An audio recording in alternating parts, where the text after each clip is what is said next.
Hello and welcome to Panchajanya IAS, the Hindu newspaper analysis. Today we will be discussing the current affairs of 20th September 2024. Now let us see the editorial topics. So first one, acclimatization for Indian leadership that still endures.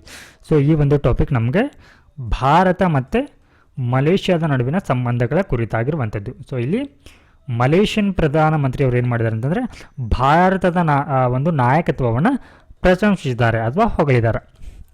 So ಈ ಒಂದು topic ನಮಗೆ GS paper 2 ಅಡಿಯಲ್ಲಿ international ರಿಲೇಷನಲ್ಲಿ important ಆಗುತ್ತೆ. And the second topic, India abstains from voting on UNGA resolution against Israel occupation. So ಅಂದರೆ ಇಲ್ಲಿ Israel ಈ ಪ್ಯಾಲೆಸ್ತೇನ್ನ ಆ ಭಾಗಗಳನ್ನ ವಶಪಡಿಸಿಕೊಂಡಿದ್ದರ ವಿರುದ್ಧ ಸೊ ಇಲ್ಲಿ ಯುನೈಟೆಡ್ ನೇಷನ್ ಜನರಲ್ ಅಸೆಂಬ್ಲಿ ಅವರು ಏನು ಮಾಡಿದ್ದಾರೆ ಅಂತಂದರೆ ಒಂದು ನಿರ್ಣಯವನ್ನು ಒಂದು ರೆಸಲ್ಯೂಷನ್ನ ಪಾಸ್ ಮಾಡಿದ್ದಾರೆ. ಆ ಒಂದು ರೆಸಲ್ಯೂಷನ್ನ ವೋಟಿಂಗ್ ಮಾಡುವಂಥ ಸಂದರ್ಭದಲ್ಲಿ ಸೊ ಅದರಿಂದ ಇಲ್ಲಿ ಭಾರತ ಏನಾಗಿದೆ ಅಂತಂದರೆ ಅಬ್ಸ್ಟೆಂಡ್ ಆಗಿದೆ ಅಂತಂದರೆ ಅದರಿಂದ ಗೈರಾಗಿದೆ. ಸೊ ಈ ಒಂದು ಟಾಪಿಕ್ ನಮಗೆ GS ಪೇಪರ್ 2 ಅಡಿಯಲ್ಲಿ ಇಂಟರ್ನ್ಯಾಷನಲ್ ರಿಲೇಷನಲ್ಲಿ ಇಂಪಾರ್ಟೆಂಟ್ ಆಗುತ್ತೆ. And the next topic, India should increase court system capacity reduce pending trials FATF. So ಇಲ್ಲಿ FATF ಅಂತಂದರೆ ಫೈನಾನ್ಷಿಯಲ್ ಆ್ಯಕ್ಷನ್ ಟಾಸ್ಕ್ ಫೋರ್ಸ್ ಅಂತ. ಸೊ ಇವ್ರು ಏನು ಹೇಳಿದ್ದಾರೆ ಅಂತಂದರೆ ಇಲ್ಲಿ ಮನಿ ಲ್ಯಾಂಡ್ರಿಂಗ್ ಕುರಿತಾಗಿರುವಂಥ ಪ್ರಕರಣಗಳನ್ನ ರೆಡ್ಯೂಸ್ ಮಾಡಲಿಕ್ಕೆ ಅಥವಾ ಅದರ ಕುರಿತಾಗಿರುವಂಥ ಟ್ರಯಲ್ಗಳನ್ನ ಅಥವಾ ವಿಚಾರಗಳನ್ನ ಪೆಂಡಿಂಗ್ ಇರುವಂಥ ಕೇಸಸ್ಗಳನ್ನ ರೆಡ್ಯೂಸ್ ಮಾಡಲಿಕ್ಕೆ ಇಲ್ಲಿ ಭಾರತ ತನ್ನ ಈ ನ್ಯಾಯಾಂಗ ವ್ಯವಸ್ಥೆಯ ಒಂದು ಸಾಮರ್ಥ್ಯವನ್ನು ಹೆಚ್ಚಿಸಬೇಕಂತ ಹೇಳಿ FATFನವರು ಹೇಳಿದ್ದಾರೆ. ಸೊ ಈ ಒಂದು ಟಾಪಿಕ್ ನಮಗೆ GS ಪೇಪರ್ 2 ಅಡಿಯಲ್ಲಿ ಗವರ್ನೆನ್ಸಲ್ಲಿ ಇಂಪಾರ್ಟೆಂಟ್ ಆಗುತ್ತೆ. And the next topic, India's place in Russia Ukraine peace making ಅಂತ. ಸೊ ಅಂದರೆ ಇಲ್ಲಿ ರಷ್ಯಾ ಮತ್ತು ಭಾರತದ ಈ ಉಕ್ರೇನ್ ನಡುವೆ ನಡೀತಾ ಇರುವಂಥ ಒಂದು ಸಂಘರ್ಷದಲ್ಲಿ ಈ ಶಾಂತಿ ಸ್ಥಾಪನೆಗೆ ಭಾರತದ ಪಾತ್ರ ಏನು ಅಂತ ಹೇಳಿ ಈ ಒಂದು ಟಾಪಿಕಲ್ಲಿ ನಾವು ಡಿಸ್ಕಸ್ಸನ್ನು ಮಾಡಲಿದ್ದೀವಿ. ಸೊ ಇದು ನಮಗೆ GS ಪೇಪರ್ 2ನಲ್ಲಿ ಅಗೇನ್ ಇಂಟರ್ನ್ಯಾಷನಲ್ ರಿಲೇಷನಲ್ಲಿ ಇಂಪಾರ್ಟೆಂಟ್ ಆಗುತ್ತೆ.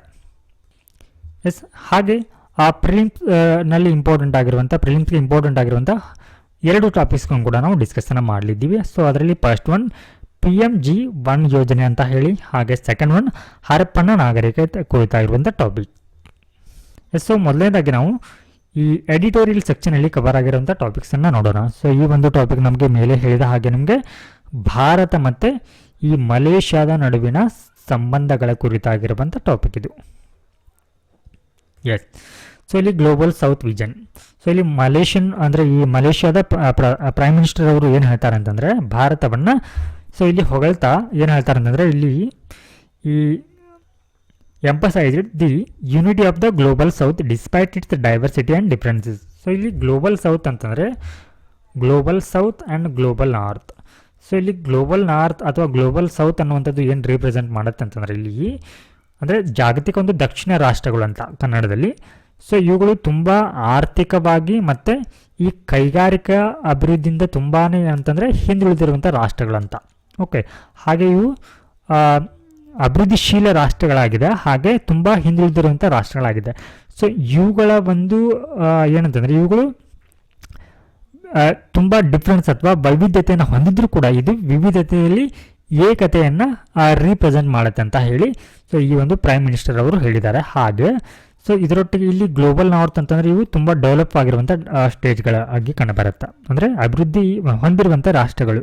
ಓಕೆ, ಸೊ ಈ ರೀತಿ ಇವು ಆ ವಿವಿಧತೆಯಲ್ಲಿ ಏಕತೆಯನ್ನು ಪ್ರದರ್ಶಿಸ್ತಾ ಇದ್ದರೂ ಕೂಡ ಸೊ ಇದು ಇದರ ಅರ್ಥ ಅಂತಂದರೆ ಇದು ನಾವು ಸಪ್ರೇಟಾಗಿ ಅಂದರೆ ಈ ಗ್ಲೋಬಲ್ ನಾರ್ತನ್ನು ನಾವು ಎಕ್ಸ್ಕ್ಲೂಡ್ ಮಾಡ್ತಾ ಇಲ್ಲ ಅಂತ ಹೇಳಿ ಸೊ ಇಲ್ಲಿ ಈ ಒಂದು ಮಲೇಷಿಯನ್ ಪ್ರೈಮ್ ಮಿನಿಸ್ಟರ್ ಅವರು ಹೇಳ್ತಾ ಇದ್ದಾರೆ.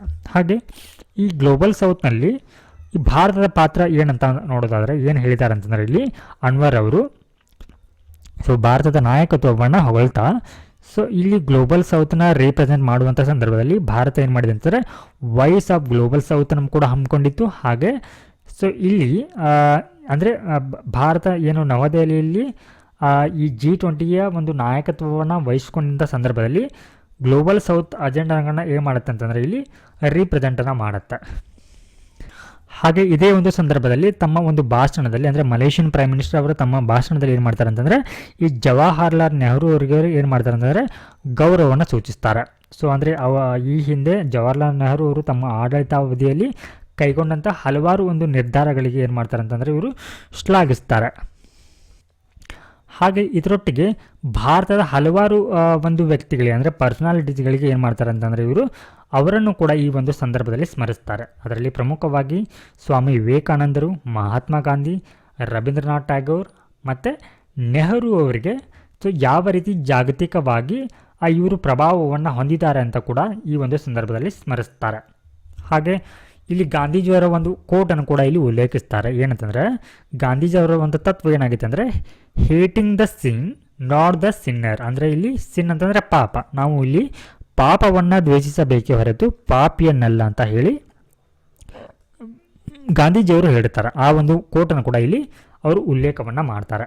ಹಾಗೆ ಭಾರತ ಇಲ್ಲಿ ಆಧ್ಯಾತ್ಮಿಕ ಹಿನ್ನೆಲೆಯನ್ನು ಕೂಡ ಹೊಂದಿದೆ ಅಂತಲೂ ಕೂಡ ಹೇಳ್ತಾರೆ. ಸೊ ಅದರಲ್ಲಿ ಪ್ರಮುಖವಾಗಿ ವಿವೇಕಾನಂದರು, ರವೀಂದ್ರನಾಥ್ ಟ್ಯಾಗೋರ್ ಮತ್ತು ಗಾಂಧೀಜಿಯವರ ಹಲವಾರು ತತ್ವಗಳು ಅಂದರೆ ಸ್ಪಿರಿಚುವಲ್ ಯುನಿಟಿ, ಆಧ್ಯಾತ್ಮಿಕ ಒಂದು ಐಕ್ಯತೆ, ಅಹಿಂಸೆಯ ಕುರಿತು ಏನು ಮಾಡ್ತಾರೆ ಇಲ್ಲಿ ತಮ್ಮ ಭಾಷಣದಲ್ಲಿ ಅವರನ್ನು ಕೂಡ ಇಲ್ಲಿ ಇನ್ಕ್ಲೂಡ್ ಮಾಡ್ಕೊಳ್ತಾರೆ. So next topic, India abstain from voting UNGA resolution against Israel occupation ಅಂತ. ಸೊ ಅಂದರೆ ಇಸ್ರೇಲ್ ಅಂದರೆ ಇಸ್ರೇಲ್ ಮತ್ತು ಈ ಒಂದು ಪ್ಯಾಲೆಸ್ತೈನ್ ಯುದ್ಧದ ಸಂದರ್ಭದಲ್ಲಿ ಏನು ಮಾಡುತ್ತೆ ಅಂದರೆ ಇಸ್ರೇಲ್ ಈ ಒಂದು ಪ್ಯಾಲೆಸ್ತೈನ್ನ ಹಲವಾರು ಭಾಗಗಳನ್ನ ಏನು ಮಾಡುತ್ತೆ ಅಂದರೆ ವಶಪಡಿಸಿಕೊಂಡಿರುತ್ತೆ.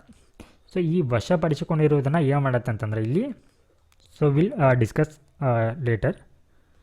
S, so India's abstains first one ಏನು ಇಶ್ಯೂ ಅಂತ ನೋಡೋಣ. So India abstained from voting on UN general assembly resolution calling for Israel to vacate Palestine territory. So ಅಂದರೆ ಇಲ್ಲಿ ಈ ಇಸ್ರೇಲ್ ಮತ್ತು ಪ್ಯಾಲೆಸ್ತೈನ್ ಯುದ್ಧದಲ್ಲಿ ಇಸ್ರೇಲ್ ಏನು ಮಾಡಿದೆ ಅಂದರೆ ಪ್ಯಾಲೆಸ್ತೈನ್ ಹಲವಾರು ಭೂಭಾಗಗಳನ್ನ ವಶಪಡಿಸಿಕೊಂಡಿದೆ.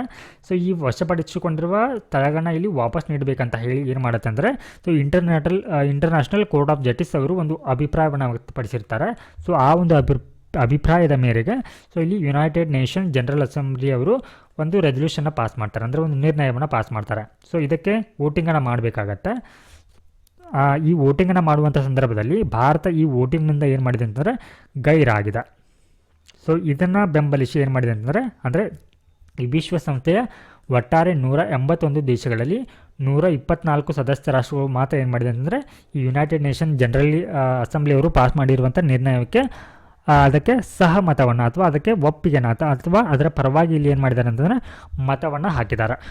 ಸೊ ಇಲ್ಲಿ ಭಾರತದ ನಿಲುವು ಏನಂತಂದರೆ ಸೊ ಇಲ್ಲಿ ವಿಶ್ವಸಂಸ್ಥೆ ಅನ್ನುವಂಥದ್ದು ಇಲ್ಲಿ ಎರಡು ದೇಶಗಳ ನಡುವೆ ಅಂದರೆ ಈ ಇಸ್ರೇಲ್ ಮತ್ತು ಪ್ಯಾಲೆಸ್ತೈನ್ನ ನಡುವೆ ಇಲ್ಲಿ ಒಂದು ಸಂಪರ್ಕವಾಗಿ ಕೆಲಸ ಮಾಡಬೇಕೇ ಹೊರತು ಅದು ಮತ್ತಷ್ಟು ಅದನ್ನು ಡಿವೈಡ್ ಮಾಡಬಾರ್ದು ಅಂತ ಕೂಡ ಹೇಳಿದೆ. ಹಾಗೆ ಇಲ್ಲಿ 2 ಸ್ಟೇಟ್ ಸೊಲ್ಯೂಷನ್ ಕೂಡ ಭಾರತ ಹೇಳುತ್ತೆ. ಅಂದರೆ ಸೊ ಇಲ್ಲಿ ಇಸ್ರೇಲ್ ಮತ್ತು ಈ ಪ್ಯಾಲೆಸ್ತೈನ್ನ ನಡುವೆ ಶಾಂತಿ ಸ್ಥಾಪನೆ ಆಗಬೇಕಿದ್ರೆ ಎರಡೂ ದೇಶಗಳನ್ನ ಇಲ್ಲಿ ಪ್ರತ್ಯೇಕವಾಗಿ ನೋಡಬೇಕಂತ ಕೂಡ ಹೇಳುತ್ತೆ. ಹಾಗೆ ಇದರೊಟ್ಟಿಗೆ ಈ ಇಸ್ರೇಲ್ ಮೇಲೆ ಆಗ್ತಾ ಇರುವಂಥ ದಾಳಿಗಳನ್ನು ಕೂಡ ಏನು ಮಾಡುತ್ತೆ ಅಂದರೆ ಇದು ಭಾರತ ಅನ್ನುವಂಥದ್ದು ಖಂಡನೆ ಮಾಡುತ್ತೆ. ಹಾಗೆ ಈ ಒಂದು ಸಂದರ್ಭದಲ್ಲಿ ಹಲವಾರು ನಾಗರಿಕರು ಸಾವನ್ನಪ್ತಾರೆ, ಅದನ್ನು ಕೂಡ ಇಲ್ಲಿ ಭಾರತ ಕಂಡಮ್ ಮಾಡುತ್ತೆ. ಹಾಗೆ ಏನು ಗಾಜಾ ಒಂದು ಪ್ರದೇಶದಲ್ಲಿ ಆಗ್ತಾ ಇರುವಂಥ ಸಂಘರ್ಷಕ್ಕೆ ಇಲ್ಲಿ ಮಾನವೀಯ ನೆರವನ್ನು ಕೂಡ ಹ್ಯುಮ್ಯಾನಿಟೇರಿಯನ್ ಅಸಿಸ್ಟೆನ್ಸನ್ನು ಕೂಡ ನೀಡಬೇಕಂತ ಹೇಳಿ ಭಾರತ ಇಲ್ಲಿ ಹೇಳಿದೆ.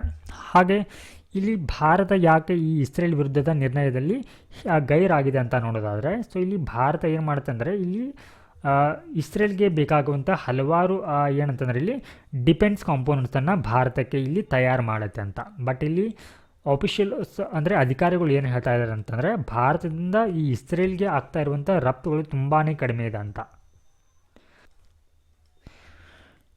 ನಾವು let us move on to the next topic. India should increase core system capacity reduce pending trials FATF. So ಇಲ್ಲಿ FATF ಅಂತಂದರೆ ಫೈನಾನ್ಷಿಯಲ್ ಆ್ಯಕ್ಷನ್ ಟಾಸ್ಕ್ ಫೋರ್ಸ್ ಅಂತ ಹೇಳಿ. ಸೊ ಇವರೇನು ಹೇಳಿದ್ದಾರೆ ಅಂತಂದರೆ ಸೊ ಈ ಅಕ್ರಮ ಹಣ ವರ್ಗಾವಣೆಗೆ ಪಟ್ಟಿರುವಂಥ ಪ್ರಕರಣಗಳನ್ನ ಅಥವಾ ಅವುಗಳ ವಿಚಾರಣೆಗಳನ್ನ ಬೇಗವಾಗಿ ನಡೆಸಬೇಕನ್ನುವಂಥ ಹಿನ್ನೆಲೆಯಲ್ಲಿ ಅಥವಾ ಆ ಪ್ರಕರಣಗಳನ್ನ ಕಡಿಮೆ ಮಾಡಬೇಕನ್ನುವಂಥ ಹಿನ್ನೆಲೆಯಲ್ಲಿ ಭಾರತ ತನ್ನ ಕೋರ್ ಸಿಸ್ಟಮ್ನ ಅದರ ಒಂದು ಸಾಮರ್ಥ್ಯವನ್ನು ಹೆಚ್ಚಿಸಬೇಕಂತ ಹೇಳಿದ್ದಾರೆ. So India needs to reduce pending trials in money laundering cases by increasing the capacity of the core system and potentially enhancing the enforcement directors. ಅಂದರೆ ಸೊ ಇಲ್ಲಿ ED ಅಂತಂದರೆ ಜಾರಿ ನಿರ್ದೇಶನಾಲಯ. ಸೊ ಈ ಒಂದು ಮನಿ ಲಾಂಡ್ರಿಂಗ್ ಕುರಿತು ತನಿಖೆಯನ್ನು ಯಾರು ಮಾಡ್ತಾರೆ ಅಂತಂದರೆ ED ಎನ್ಫೋರ್ಸ್ಮೆಂಟ್ ಡೈರೆಕ್ಟರ್ ಅವರು ಮಾಡ್ತಾರೆ. ಸೊ ಇವರ ಒಂದು ಸಾಮರ್ಥ್ಯವನ್ನು ಕೂಡ ಹೆಚ್ಚಿಸುವುದರ ಮೂಲಕ ಅಂದರೆ ಏನು ಕೋರ್ಟ್ ಒಂದು ಸಿಸ್ಟಮ್ನ ಕೆಪಾಸಿಟಿಯನ್ನು ಮತ್ತು ಈ ಇ ಡಿ ಅವರ ಕೆಪಾಬಿಲಿಟಿಯನ್ನು ನಾವು ಹೆಚ್ಚಿಸುವುದರ ಮೂಲಕ ಏನು ಮಾಡ್ಬೋದು ಅಂತಂದರೆ ಈ ಪೆಂಡಿಂಗ್ ಕೇಸಸ್ಗಳನ್ನ ನಾವಿಲ್ಲಿ ಕಡಿಮೆ ಮಾಡ್ಬೋದು ಅಂತ ಹೇಳಿ FATF ತಮ್ಮ ಒಂದು ಮ್ಯೂಚುವಲ್ ಅಸೆಸ್ಮೆಂಟ್ ರಿಪೋರ್ಟ್ನಲ್ಲಿ ಹೇಳಿದ್ದಾರೆ. ಹಾಗೆ ಪ್ರಾಸಿಕ್ಯೂಷನ್ ಡಿಲೇಸ್ ಅಂದರೆ ಇಲ್ಲಿ ವಿಚಾರಣೆ ಅನ್ನುವಂಥದ್ದು ಡಿಲೇ ಆಗ್ತಾ ಇದೆ. ಯಾಕೆ ಅಂತಂದರೆ ಸೊ ಇಲ್ಲಿ major changes are needed to address delays in prosecuting terror financing cases which are another area of concern highlighted by the FATF. So ಇಲ್ಲಿ ವಿಚಾರಣೆ ಯಾಕೆ ಇಲ್ಲಿ ತಡವಾಗ್ತಾ ಇದೆ ಅಂತಂದರೆ ಇಲ್ಲಿ ಇನ್ನೊಂದು ಸವಾಲು ಏನಂತಂದರೆ ಇಲ್ಲಿ ಭಯೋತ್ಪಾದಕರಿಗೆ ಹಣ ಅನ್ನುವಂಥದ್ದು ರವಾನೆ ಆಗ್ತಾ ಇದೆ. ಸೊ ಇದು ಕೂಡ ಏನಂತಂದರೆ ಮೇಜರ್ ಆಗಿರುವಂಥ ಒಂದು ಸವಾಲಾಗಿದೆ ಅಂತ ಹೇಳಿ FATF ಹೇಳಿದ್ದಾರೆ. ಸೊ ಇಲ್ಲಿ constitutional challenges of PMLA. So ಇಲ್ಲಿ PMLA ಅಂತಂದರೆ prevention of money laundering act ಅಂತ ಹೇಳಿ. ಸೊ ಇದಕ್ಕೆ ಇರುವಂಥ ಸವಾಲುಗಳು ಏನಂತಂದರೆ the low number of prosecutions was attributed to constitutional challenge to the prevention of money laundering act provisions. So ಇಲ್ಲಿ with 121 petition filed since 2018. So ಅಂದರೆ ಇಲ್ಲಿ ಮನಿ ಲಾಂಡ್ರಿಂಗ್ ಆ್ಯಕ್ಟ್ಗೆ ಸಂಬಂಧಪಟ್ಟಂತೆ ಅಂದರೆ ಈ ಕಾಯ್ದೆಗೆ ಸಂಬಂಧಪಟ್ಟಂತೆ ಹಲವಾರು ಏನು ಮಾಡಲಾಗತ್ತೆ ಅಂದರೆ ಇಲ್ಲಿ ದಾವೆಗಳನ್ನ ಹಾಕಲಾಗತ್ತೆ. ಹಾಗೆ ಇಲ್ಲಿ ಏನು ಮಾಡಲಾಗತ್ತೆ ಅಂದರೆ ಈ ರೀತಿಯ ಒಂದು ಸಮಸ್ಯೆಗಳನ್ನ the supreme court only resolve these challenges in July 2022. So ಇಲ್ಲಿ 2018ರಲ್ಲಿ ಮಾಡಲಾಗಿರುವಂಥ ಪೆಟಿಷನ್ನ 2022ರಲ್ಲಿ ಏನು ಮಾಡುತ್ತೆ ಅಂದರೆ ಸುಪ್ರೀಂ ಕೋರ್ಟ್ ಅವುಗಳನ್ನ ರಿಸಾಲ್ವ್ ಮಾಡುತ್ತೆ. ಹಾಗೆ ಕನ್ವಿಕ್ಷನ್ ಆ್ಯಂಡ್ ಪ್ರಾಸಿಕ್ಯೂಷನ್ ಸ್ಟ್ಯಾಟಿಸ್ಟಿಕ್ಸ್ ಅಂದರೆ ಈ ಒಂದು ಕನ್ವಿಕ್ಷನ್ ಅಂತಂದರೆ ಇದಕ್ಕೆ ಶಿಕ್ಷೆಯ ಪ್ರಮಾಣ ಮತ್ತು ಈ ವಿಚಾರಣೆಯ ಒಂದು ಅಂದರೆ ಈ ಮನಿ ಲ್ಯಾಂಡ್ರಿಂಗ್ ಆ್ಯಕ್ಟ್ಗೆ ಅಥವಾ ಈ ಅಕ್ರಮ ಹಣ ವರ್ಗಾವಣೆಗೆ ಸಂಬಂಧಪಟ್ಟಂಥ ಪ್ರಕರಣಗಳಿಗೆ ಆಗ್ತಾ ಇರುವಂಥ ಶಿಕ್ಷೆಯ ಮತ್ತು ಅದರ ಒಂದು ವಿಚಾರಣೆಯ ಒಂದು ಅಂಕಿಅಂಶವನ್ನು ನೋಡೋದಾದರೆ during the evaluation period. So ಇಲ್ಲಿ ಒಟ್ಟಾರೆಯಾಗಿ ಈ ಒಂದು ಕಾಯ್ದೆ ಅಡಿಯಲ್ಲಿ ಅಥವಾ ಈ ಒಂದು ಪ್ರಕರಣಕ್ಕೆ ಸಂಬಂಧಪಟ್ಟಂತೆ 4163 ಇಲ್ಲಿ ಇನ್ವೆಸ್ಟಿಗೇಷನ್ಗಳಾಗಿವೆ. ಸೊ ಅಥವಾ ಇನ್ವೆಸ್ಟಿಗೇಷನ್ ಆರಂಭವನ್ನು ಮಾಡಲಾಗಿತ್ತು. ಸೊ ಇವುಗಳಲ್ಲಿ 132 ಕೇಸುಗಳನ್ನ ಏನು ಮಾಡಲಾಗುತ್ತೆ ಕೈ ಬಿಡಲಾಗುತ್ತೆ. ಹಾಗೆ ಸೊ ಇಲ್ಲಿ 864 ಪ್ರಾಸಿಕ್ಯೂಷನ್ ಕಂಪ್ಲೇಂಟ್ಸ್ ಫೈಲ್ಡ್ ಅಂದರೆ 864 ಪ್ರಾಸಿಕ್ಯೂಷನ್ ಅಂದರೆ ವಿಚಾರಣೆಯನ್ನು ಏನು ಮಾಡಲಾಗುತ್ತೆ ಇಲ್ಲಿ ಕೈಗೆತ್ತಿಕೊಳ್ಳಲಾಗುತ್ತೆ. ಸೊ ಇವುಗಳಲ್ಲಿ ED ಅವರು ಏನು ಮಾಡ್ತಾರೆ ಅಂತಂದರೆ ಈ 28 ಕನ್ವಿಕ್ಷನ್ನ ಸೆಕ್ಯೂರ್ ಮಾಡ್ತಾರೆ. ಹಾಗೆ ಸೊ ಇಲ್ಲಿ ಓನ್ಲಿ 1 ಅಕ್ವೈಟಲನ್ನು ಮಾಡಲಾಗತ್ತೆ. ಸೊ ಇಲ್ಲಿ ಅಕ್ವೈಟಲ್ ಅಂತಂದರೆ ಆ ಒಂದು ಪ್ರಕರಣದಿಂದ ಖುಲಾಸೆಯನ್ನು ಮಾಡಲಾಗತ್ತೆ ಅಂದರೆ ಅವ್ರಿಗೆ ಸಂಪೂರ್ಣ ಒಂದು ಆ ಪ್ರಕರಣದಿಂದ ಮುಕ್ತಿಯನ್ನು ನೀಡಲಾಗತ್ತೆ. ಹಾಗೆ ಈ ಒಂದು ಮನಿ ಲಾಂಡ್ರಿಂಗ್ ಕುರಿತಾಗಿ ಹಾಗೆ ಮತ್ತು ಈ EDಯ ಒಂದು ಅಧಿಕಾರ ಎನ್ಫೋರ್ಸ್ಮೆಂಟ್ ಡೈರೆಕ್ಟರ ಒಂದು ಅಧಿಕಾರದ ಕುರಿತು FATF ಏನು ಅಬ್ಸರ್ವ್ ಮಾಡಿದೆ ಅಂತಂದರೆ ಸೊ ಇಲ್ಲಿ PM ಎಲ್ಲಿ ಏನಿದು ಪ್ರಿವೆನ್ಷನ್ ಆಫ್ ಮನಿ ಲ್ಯಾಂಡ್ರಿಂಗ್ ಆ್ಯಕ್ಟ್ನ ಪ್ರೊವಿಷನ್ಗಳಿಗೆ ಇರೋದ್ರಿಂದ ಇದೇನಾಗತ್ತೆ ಅಂತಂದರೆ ಈ ಒಂದು ED ಅವರ ಇನ್ವೆಸ್ಟಿಗೇಷನ್ ಅಥವಾ ತನಿಖೆ ಮತ್ತು ಅವರ ಒಂದು ವಿಚಾರಣೆ ಮೇಲೆ ಏನಾಗ್ತಾ ಇದೆ ಅಂತಂದರೆ ಅದು ಪರಿಣಾಮವನ್ನು ಬೀರ್ತಾ ಇದೆ ಅಂತ ಹೇಳಿ. ಅಂದರೆ ಇಲ್ಲಿ PMLA ಕಾಯ್ದೆ ಅಡಿಯಲ್ಲಿ ನೀಡಲಾಗಿರುವಂಥ ಒಂದಿಷ್ಟು ಪ್ರೊವಿಷನ್ಗಳು ಸೊ ED ಅವರ ಅಧಿಕಾರದ ಮೇಲೆ ಪರಿಣಾಮವನ್ನು ಬೀರುತ್ತೆ ಅಂತ ಹೇಳಿ ED ಅವರು ಏನು ಮಾಡಿದ್ದಾರೆ ಅಂತಂದರೆ ಸೊ ಇಲ್ಲಿ ಅಬ್ಸರ್ವನ್ನು ಮಾಡಿದ್ದಾರೆ. ಹಾಗೆ judicial saturation okay the limited number of specialised prosecutors. So ಇಲ್ಲಿ ಇನ್ನೊಂದು ನ್ಯಾಯಾಂಗ ವ್ಯವಸ್ಥೆಗೆ ಸಂಬಂಧಪಟ್ಟಂಥ ಒಂದಿಷ್ಟು ಸವಾಲು ಏನಂತಂದರೆ ಇಲ್ಲಿ ಈ ಮನಿ ಲ್ಯಾಂಡ್ರಿಂಗ್ ಆ್ಯಕ್ಟ್ಗೆ ಸಂಬಂಧಪಟ್ಟಂತೆ ವಿಚಾರಣೆಗಳನ್ನ ಮಾಡುವಂಥ ಸಂದರ್ಭದಲ್ಲಿ ಇಲ್ಲಿ ವಿಶೇಷ ಪರಿಣಿತರ ಅಥವಾ ವಿಶೇಷ ಒಂದು ತನಿಖಾಧಿಕಾರಿಗಳ ಕೊರತೆ ಅನ್ನುವಂಥದ್ದು ಕೂಡ ಕಂಡು ಬರ್ತಾ ಇದೆ ಅಂತ ಹೇಳಿ ಸೊ ಇವರು ಅಬ್ಸರ್ವನ್ನು ಮಾಡಿದ್ದಾರೆ. ಹಾಗೆ ಭಾರತ ಅನ್ನುವಂಥದ್ದು ಸೊ ಇಲ್ಲಿ ಟೆರರಿಸಮ್ ಅಂದರೆ ಭಯೋತ್ಪಾದಕರಿಂದ ಬೆದರಿಕೆಯನ್ನು ಕೂಡ ಎದುರಿಸ್ತಾ ಇದೆ ಅಂತ ಹೇಳಿದೆ. ಸೊ ಅದರಲ್ಲಿ ಮೇಜರ್ ಆಗಿ ಇಸ್ಲಾಮಿಕ್ ಸ್ಟೇಟ್ ಮತ್ತು ಈ ಅಲ್ ಖೈದಾ ಅವರಿಂದ ಏನು ಮಾಡ್ತಾ ಇದೆ ಅಂತಂದರೆ ಇಲ್ಲಿ ಭಯೋತ್ಪಾದಕ ಒಂದು ಬೆದರಿಕೆಯನ್ನು ಭಾರತ ಎದುರಿಸ್ತಾ ಇದೆ ಅಂತ ಕೂಡ ಸೊ ಇಲ್ಲಿ FATF ಹೇಳಿದ್ದಾರೆ. And the next topic India's place in Russia Ukraine peace making. So ಇಲ್ಲಿ ರಷ್ಯಾ ಮತ್ತು ಉಕ್ರೇನ್ ಒಂದು ಶಾಂತಿ ಸ್ಥಾಪನೆಯಲ್ಲಿ ಭಾರತದ ಪಾತ್ರದ ಬಗ್ಗೆ ನೋಡೋಣ. So India has maintained neutral stands during the Russia Ukraine war. So ಎರಡೂ ದೇಶಗಳ ನಡುವಿನ ಒಂದು ಯುದ್ಧದಲ್ಲಿ ಭಾರತ ಏನು ಮಾಡಿದೆ ತಟಸ್ಥ ನಿಲುವನ್ನು ತೆಗೆದುಕೊಂಡಿದೆ. ಅಂದರೆ ಯಾವುದೇ ದೇಶದ ಪರವಾಗಿ ಭಾರತ ಇಲ್ಲಿ ನಿಲುವನ್ನು ತೆಗೆದುಕೊಂಡಿಲ್ಲ. But is now increasingly seen as a potential mediator as indicated by the visit of high level Indian official to both Moscow and Kyiv. So ಇಲ್ಲಿ ಮಾಸ್ಕೋ ಕ್ಯೂ ಅಂತಂದರೆ ಸೊ ಮಾಸ್ಕೋ ಅನ್ನುವಂಥದ್ದು ರಷ್ಯಾದ ರಾಜಧಾನಿ ಆದರೆ ಕೀವ್ ಅನ್ನುವಂಥದ್ದು ಉಕ್ರೇನ್ನ ರಾಜಧಾನಿಯಾಗಿದೆ. ಅಂದರೆ ಉಕ್ರೇನ್ನ ಮತ್ತು ರಷ್ಯಾದ ಅಧಿಕಾರಿಗಳೊಟ್ಟಿಗೆ ಏನು ಮಾಡಲಾಗಿದೆ ಅಂದರೆ ಭಾರತದ ಕಡೆಯಿಂದ ಒಂದು ಉನ್ನತ ಮಟ್ಟದ ಅಧಿಕಾರಿಗಳು ಏನು ಮಾಡಿದ್ದಾರೆ ಅಂದರೆ ಇಲ್ಲಿ ಮೀಟಿಂಗನ್ನು ಆಯೋಜನೆ ಮಾಡಿದ್ದಾರೆ. ಓಕೆ, ಸೊ ಮೀಟಿಂಗನ್ನು ಮಾಡಿದ್ದಾರೆ. ಸೊ ಈ ಮೂಲಕ ತಿಳಿದು ಬರೋದೇನಂತಂದರೆ ಭಾರತ ಎರಡೂ ದೇಶಗಳೊಂದಿಗೆ ಮಿಡಿಯೇಟರ್ ಆಗಿ ಅಂದರೆ ಮಧ್ಯಸ್ಥಗಳನ್ನಾಗಿ ಇಲ್ಲಿ ಶಾಂತಿಯನ್ನು ತರಲಿಕ್ಕೆ ಬಯಸ್ತಾ ಇದೆ ಅಂತ ನಾವಿಲ್ಲಿ ನೋಡ್ಬೋದು. ಸೊ ಇಲ್ಲಿ ಭಾರತದ ನಿಲುವು ಏನಂತಂದರೆ, ಸೊ ಇಲ್ಲಿ ಇಂಡಿಯಾಸ್ ನಾನ್ ಅಲೈನ್ಮೆಂಟ್ ಅಂದರೆ ಇಲ್ಲಿ ತಟಸ್ಥ ನೀತಿಯನ್ನು, ಅಂದರೆ ಯಾವುದೇ ಒಂದು ದೇಶದ ಪರವಾಗಿ ಇಲ್ಲಿ ಭಾರತ ನಿಂತ್ಕೊಳ್ಳೋದು ಏನು ಮಾಡಿದೆ ಅಂತಂದರೆ ಇಲ್ಲಿ ತಟಸ್ಥ ನಿಲುವನ್ನು ಫಾಲೋ ಮಾಡ್ತಾ ಇದೆ. ಹಾಗೆ ಇಲ್ಲಿ ಹಲವಾರು ದೇಶಗಳು ಏನು ಮಾಡಿದೆ ಅಂತಂದರೆ ಇಲ್ಲಿ ಭಾರತ ಅಂದರೆ ಈ ರಷ್ಯಾದ ಮೇಲೆ ನಿರ್ಬಂಧವನ್ನು ಹಾಕಿದೆ. ಸೊ ಈ ನಿರ್ಬಂಧವನ್ನು ಹಾಕಿದರೂ ಕೂಡ ಭಾರತ ಏನು ಮಾಡ್ತಾ ಇದೆ, ಈ ಎರಡೂ ದೇಶಗಳೊಟ್ಟಿಗೆ ಉತ್ತಮವಾದಂಥ ಸಂಬಂಧವನ್ನು ಕಾಯ್ಕೊಂಡು ಬರ್ತಾ ಇದೆ. ಹಾಗೆ ಗ್ಲೋಬಲ್ ಸೌತ್ ಫೋಕಸ್. ಸೊ ಇಲ್ಲಿ ಭಾರತ ಯಾವುದರ ಈ ಯುದ್ಧದ ಅಂದರೆ ಈ ರಷ್ಯಾ ಮತ್ತು ಉಕ್ರೇನ್ ಯುದ್ಧ ನಡೀತಾ ಇದ್ರೂ ಕೂಡ ಭಾರತ ಇಲ್ಲಿ ಫೋಕಸ್ ಮಾಡ್ತಾ ಇರುವಂಥದ್ದು ಒಂದು ಜಾಗತಿಕ ದಕ್ಷಿಣ ರಾಷ್ಟ್ರಗಳ ಸಮಸ್ಯೆ ಕುರಿತು. ಅಂದರೆ ಈ ಹಿಂದೆ ಭಾರತ ತನ್ನ G20ಯ ಒಂದು ಅಧ್ಯಕ್ಷತೆಯನ್ನು ವಹಿಸಿಕೊಂಡಂಥ ಸಂದರ್ಭದಲ್ಲೂ ಕೂಡ ಸೊ ಅದು ಫೋಕಸ್ ಮಾಡಿರುವಂಥದ್ದು ಈ ಜಾಗತಿಕ ಒಂದು ದಕ್ಷಿಣ ರಾಷ್ಟ್ರಗಳ ಕುರಿತಾಗಿರೋ ಅಂತ ಏನು ಮಾಡಿತ್ತು ಅಂದರೆ ತನ್ನ ಗಮನವನ್ನು ನೀಡಿತ್ತು. ಹಾಗೆ ಈ ಭಾರತ ಏನು ಮಾಡ್ತಾ ಇದೆ ಅಂತಂದರೆ ಶಾಂತಿ ಸ್ಥಾಪನೆಗೆ ಏನೋ ತನ್ನ ಮಧ್ಯಸ್ಥಿತಿಕೆಯನ್ನು ವಹಿಸ್ಕೊಳ್ಳಲಿಕ್ಕೆ ಇಲ್ಲಿ ಪ್ರಯತ್ನ ಪಡ್ತಾ ಇದೆ. ಬಟ್ ಇದಕ್ಕೆ ಈ ಒಂದು ಮಧ್ಯಸ್ಥಿತಿಗೆ ಎದುರಾಗ್ತಾ ಇರುವಂಥ ಸವಾಲುಗಳು ಏನಂತಂದರೆ, ಫಸ್ಟ್ ಒನ್, ಸೊ ಇಲ್ಲಿ ಭಾರತದ ನಿಲುವೇನಾಗಿದೆ ಇಲ್ಲಿ ಶಾಂತಿ ಸ್ಥಾಪನೆ. ಬಟ್ ಈ ಶಾಂತಿ ಸ್ಥಾಪನೆಯ ಒಂದು ಪ್ರಕ್ರಿಯೆ ಏನಂತಂದರೆ ಇಲ್ಲಿ ರಷ್ಯಾ ಮತ್ತು ಉಕ್ರೇನ್ ಮಾಡಿದೆ ಅಂತಂದರೆ ಈ ಒಂದು ಪ್ರಪೋಸಲ್ನ ರಿಜೆಕ್ಟನ್ನು ಮಾಡಿದ. ಹಾಗೆ ಇಲ್ಲಿ ಒಂದು ಭಾರತದ ಒಂದು ಡಿಪ್ಲೊಮ್ಯಾಟಿಕ್ ಎಫರ್ಟ್ಸ್ ಅಂದರೆ ರಾಜತಾಂತ್ರಿಕ ಒಂದು ಕ್ರಮಗಳು ಯಾವ ರೀತಿ ಅಥವಾ ಪ್ರಯತ್ನಗಳು ಯಾವ ರೀತಿ ಇದೆ ಅಂತಂದ್ರೆ, ಸೊ ಇಲ್ಲಿ ಭಾರತದ ವಿದೇಶಾಂಗ ಮಂತ್ರಿಗಳು ಏನು ಮಾಡಿದ್ದಾರೆ ಅಂತಂದ್ರೆ, ಸೊ ಈ ರೀತಿಯ ಒಂದು ಶಾಂತಿ ಸ್ಥಾಪನೆಯನ್ನು ತರಲಿಕ್ಕೆ ಭಾರತ ಇಲ್ಲಿ 4 ತತ್ವಗಳನ್ನ ಫಾಲೋ ಮಾಡುತ್ತೆ ಅಂತ. ಸೊ ಅದರಲ್ಲಿ ಮಾತುಕತೆಯ ಮೂಲಕ ಹಾಗೆ ಇಲ್ಲಿ ಒಂದು ಶಾಂತಿಯುತ ಒಂದು ನಿರ್ಣಯವನ್ನು ಅಂಗೀಕರಿಸುವ ಮೂಲಕ ನಾವು ಏನು ಮಾಡ್ಬೋದು ಅಂತಂದರೆ, ಸೊ ಎರಡೂ ದೇಶಗಳ ನಡುವೆ ಇಲ್ಲಿ ಶಾಂತಿಯನ್ನು ಸ್ಥಾಪಿಸ್ಬೋದು ಅಂತ ಕೂಡ ಹೇಳಿದ್ದಾರೆ. ಸೊ ನೆಕ್ಸ್ಟ್ ಒನ್, ಪ್ರಿಲಿಮ್ ಪರ್ಸ್ಪೆಕ್ಟಿವ್ನಲ್ಲಿ ಇಂಪಾರ್ಟೆಂಟ್ ಆಗಿರುವಂಥ ಟಾಪಿಕ್ಸ್ಗಳನ್ನ ನೋಡೋಣ. ಸೊ ಫಸ್ಟ್ ಒನ್, PMG-1 ಯೋಜನಾ ಅಂತ ಹೇಳಿ. ಸೊ ಇಲ್ಲಿ PMG-1 ಯೋಜನಾ ಅಂತಂದರೆ, ಸೊ ಇಲ್ಲಿ PMG-1 ಇದರ ಒಂದು ಫುಲ್ ಫಾರ್ಮ್ನ ನೋಡೋಣ. ಸೊ ಫಸ್ಟ್ ಒನ್, ಪ್ರಧಾನಮಂತ್ರಿ ಪ್ರಧಾನಮಂತ್ರಿ ಜೈವ ಇಂಧನ ವಾತಾವರಣ ಅನುಕೂಲ ಫಸಲ್ ಅವಶೇಷ ನಿವಾರಣ ಅಂತ ಹೇಳಿ. ಹಾಗಿದ್ರೆ ಈ ಒಂದು ಸ್ಕೀಮ್ನ ಉದ್ದೇಶ ಏನಂತಂದರೆ, the scheme aims to provide remunerative income to farmers to their agriculture residues. So ಇಲ್ಲಿ ಫಸ್ಟ್ ಒನ್, ಅಗ್ರಿಕಲ್ಚರ್ ರೆಸಿಡ್ಯೂಸ್ ಅಂತಂದರೆ ಏನು ಅಂತ ತಿಳ್ಕೋಣ. ಸೊ ಇಲ್ಲಿ ಅಗ್ರಿಕಲ್ಚರ್ ರೆಸಿಡ್ಯೂಸ್ ಅಂತಂದರೆ, ಸೊ ಇಲ್ಲಿ ಬೆಳೆ ಉಳಿಕೆಗಳಂತ ಕರಿತೀವಿ ನಾವು. ಇದಕ್ಕೆ ಬೆಳೆ ಉಳಿಕೆ ಅಥವಾ ಈ ಕೃಷಿ ತ್ಯಾಜ್ಯಗಳಂತ ಕರಿತೀವಿ ಅಥವಾ ತ್ಯಾಜ್ಯ. ಸೊ ಇಲ್ಲಿ ಬೆಳೆ ಉಳಿಕೆ ಅಂತಂದರೆ ಸ್ಟಬಲ್ ಅಂತ ಆಗತ್ತೆ. ಸೊ ತ್ಯಾಜ್ಯ ಅಂದರೆ ರೆಸಿಡ್ಯೂ. ಓಕೆ, ಅಂದರೆ ಕೃಷಿಯಲ್ಲಿ ಇರುವಂಥ ತ್ಯಾಜ್ಯಗಳಿಂದ ಏನಂತಂದರೆ, ಸೊ ಇಲ್ಲಿ ರೈತರಿಗೆ ಒಂದು ಆದಾಯವನ್ನು ತಂದುಕೊಡುವಂಥ ಉದ್ದೇಶವನ್ನು ಇದು ಹೊಂದಿದೆ.